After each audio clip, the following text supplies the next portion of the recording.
بسم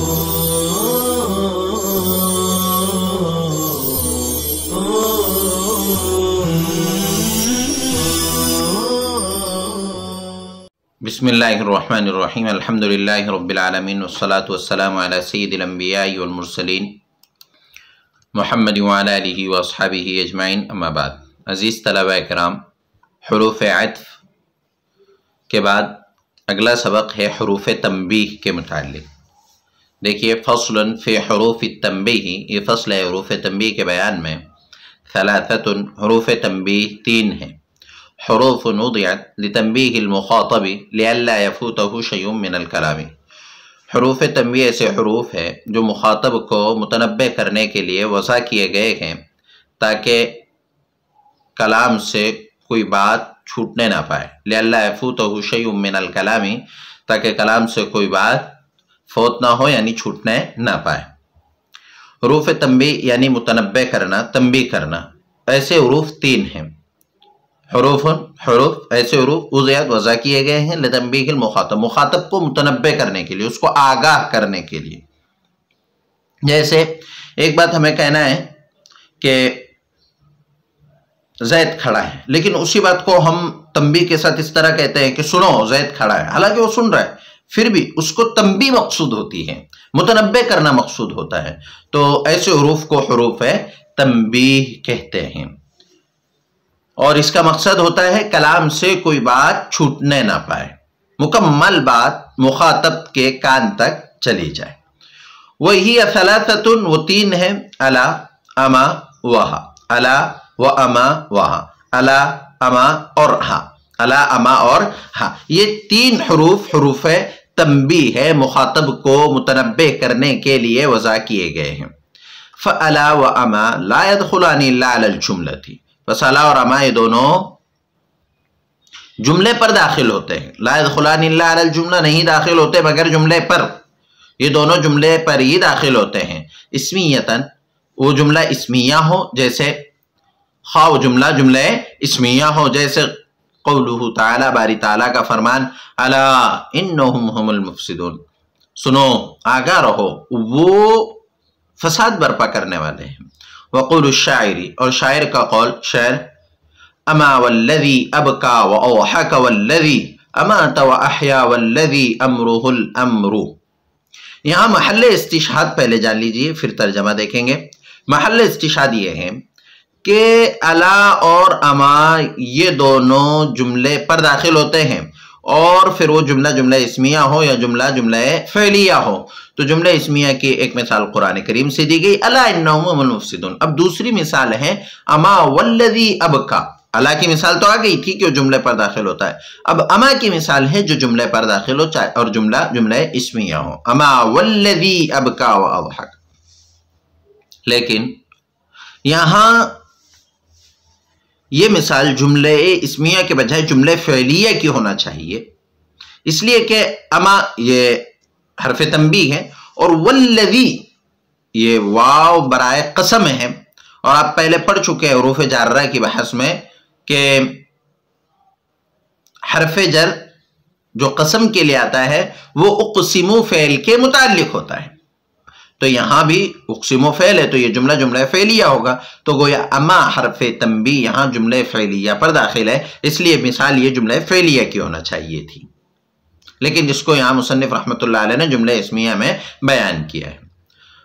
تو خواہ دونوں جملہ اسمیہ ہو، جیسے الا انہم هم المفسدون، اور شاعر کا قول اما والذی ابکا واضحک والذی امات واحیا والذی امرہ الامر، سنو، آگاہ رہو، قسم ہے اس ذات کی جو رلاتا ہے اور ہنساتا ہے، قسم ہے اس ذات کی جو مارتا ہے اور جلاتا ہے،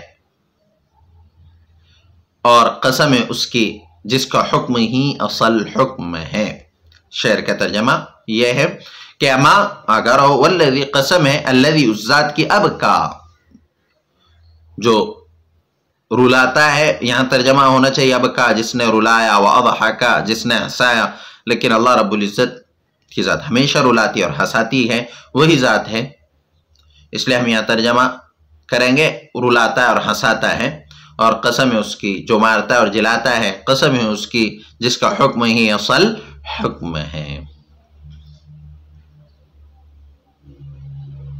تو شعر میں جو محل استشہاد ہے وہ اما کا دخول ہے جملے فعلیہ پر۔ او فعلیتن، خواہ جملہ فعلیہ ہو، اسمیتن کانت او فعلیتن، خواہ جملہ اسمیہ ہو یا جملہ فعلیہ ہو، جیسے اما لا تفعل، الا تضرب،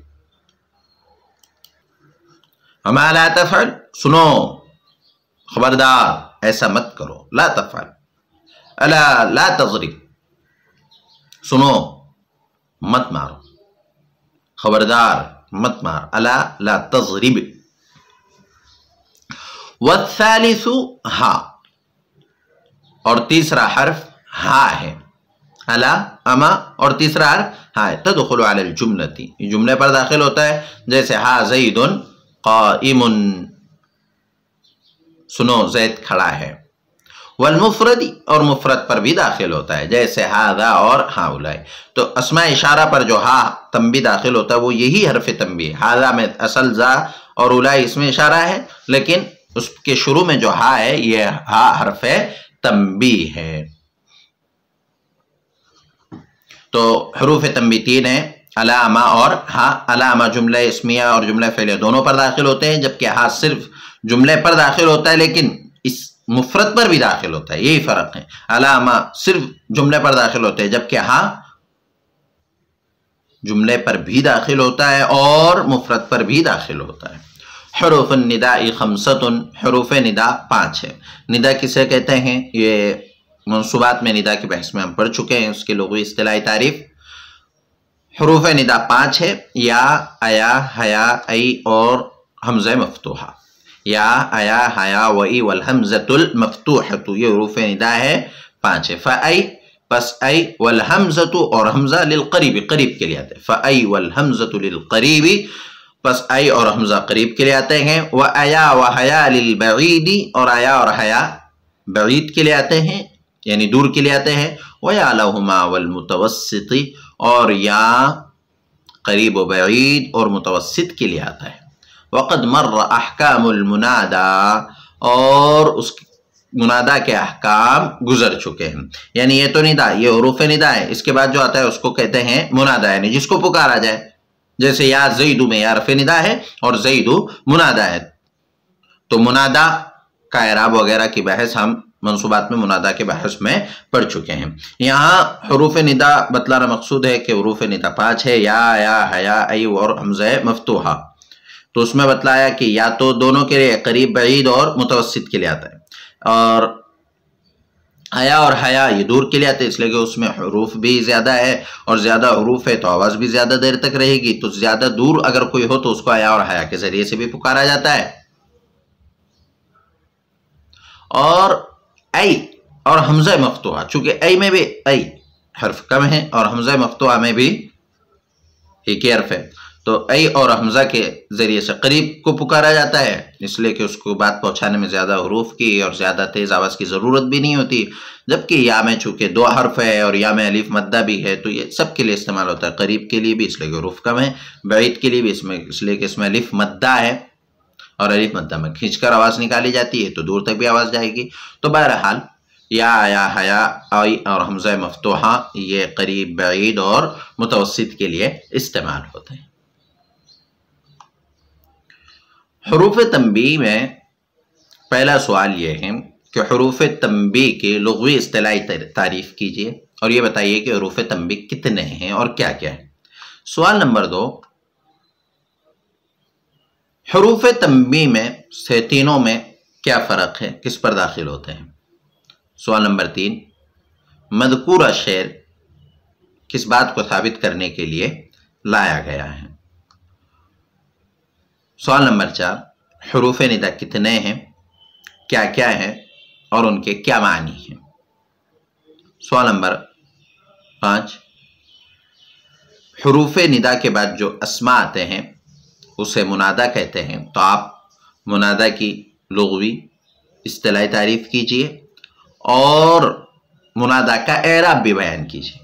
اب منادا کا اعراب آپ کو کہاں ملے گا؟